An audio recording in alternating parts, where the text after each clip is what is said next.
జిల్లా వ్యాప్తంగా నిర్వహిస్తున్న 10వ తరగతి వార్షిక పరీక్షలు పకడ్బందీగా నిర్వహించడంలో చీఫ్ సూపరింటెండెంట్లు ప్రధాన బాధ్యత వహించాలని, ఉదాసీనతకు వీల్లేదని నాగర్ కర్నూలు డీఈఓ గోవిందరాజులు సిబ్బందిని ఆదేశించారు.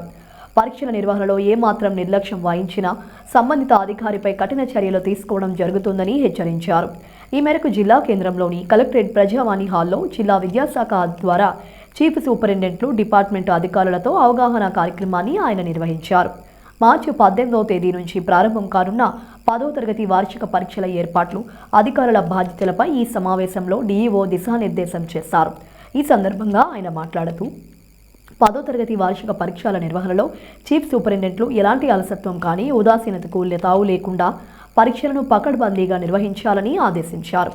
జిల్లా వ్యాప్తంగా మొత్తం 59 పరీక్షా కేంద్రాలు ఏర్పాటు చేయడం జరిగింది. వాటిల్లో మొత్తం 10,500 మంది విద్యార్థులు పరీక్షలు రాయబోతున్నారన్నారు.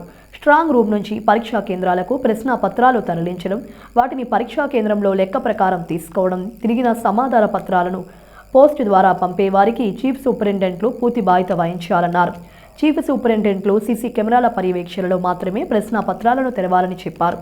సంబంధిత కేంద్రాలకు చెందిన ప్రశ్నాపత్రాల కోడ్ను జాగ్రత్తగా సరిచేసుకోవాలన్నారు. అధికారులు తప్పనిసరిగా పరీక్షల షెడ్యూలు, మార్గదర్శకాలపై అవగాహన కలిగి ఉండాలని సూచించారు. పరీక్షా కేంద్రాల్లో విద్యార్థులకు కనీస మౌలిక సదుపాయాలు, బెంచీలు, తాగునీరు, మరుగుదొడ్లు సక్రమంగా ఏర్పాటు చేయాలని సూచించారు. 2 రోజుల ముందే పరీక్షా కేంద్రాలను శుభ్రం చేసుకోవాలని ఆదేశించారు. పరీక్షా కేంద్రాల్లో కాపీయింగ్ జరగకుండా పకడ్బందీగా చర్యలు తీసుకోవాలని, కాపీయింగ్ను ప్రోత్సహించవద్దని, అలాంటివి తమ దృష్టికి వస్తే కఠిన చర్యలు ఉంటాయని హెచ్చరించారు. ప్రశాంత వాతావరణంలో పరీక్షల నిర్వహణ జరిగేలా జాగ్రత్తలు తీసుకోవాలని చెప్పారు. విద్యార్థులకు అకస్మాత్తుగా ఏదైనా జరిగినా లేదా ఏదైనా అత్యవసరం ఉన్నా వెంటనే పై అధికారులకు తెలియచేయాలన్నారు.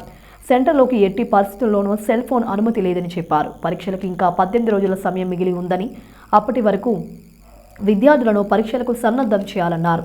ప్రభుత్వ పాఠశాల విద్యార్థులకు 10 GPS సాధించేలా కృషి చేయాలన్నారు. రాష్ట్ర స్థాయిలో జిల్లాను ప్రథమ స్థానంలో నిలిపేలా కృషి చేయాలని సూచించారు. టీచర్స్ ఉంటారు కాబట్టి ఖచ్చితంగా ఈ ఎఫర్ట్స్ అనేది లాస్ట్ వరకు పెట్టాలి. ఇక్కడ హెడ్ మాస్టర్ని సన్మానం చేస్తాం, మంచి ఫలితాలు వచ్చిన హెడ్ మాస్టర్ని సన్మానం చేస్తాం, రిజల్ట్స్ తక్కువ వచ్చాయని కూడా సన్మానం చేస్తాం.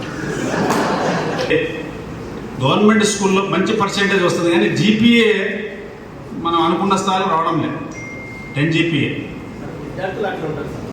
ప్రత్యేకంగా ఎవరైతే మంచి షార్ప్ స్టూడెంట్స్ ఉంటారో వాళ్ళని 10 GPA వచ్చేటట్లు మనం ప్రాక్టీస్ అనేది చేయించాలి. చాలా బాగా ప్రాక్టీస్ చేపిస్తే వచ్చాయి 10 GPA. ఇప్పుడు ఇది కూడా మనము ఒక్కసారి ఫోకస్ అనేది చేయాలి. సీక్రెట్ పిల్లల గురించి చెప్పినాం మనం. ఇదివరకు సీక్రెట్ పిల్లలు చాలామంది ఒక స్కూల్లో 5 నుంచి 10% వరకు ఉంటారు. ఇక్కడ వాళ్ళు కూడా మనం పరీక్షలు పెట్టడం ద్వారా కానీ, అదేవిధంగా స్పెషల్ క్లాసెస్ వల్ల కానీ వాళ్ళు కూడా పర్సెంటేజ్ అనేది పెరుగుతుంది. వాళ్ళేమో ఆశించరు, సీక్రెట్ పిల్లలు పాస్ అయితే సాలనుకుంటారు, వాళ్ళు మనకు ర్యాంక్ కావాలనుకోరు.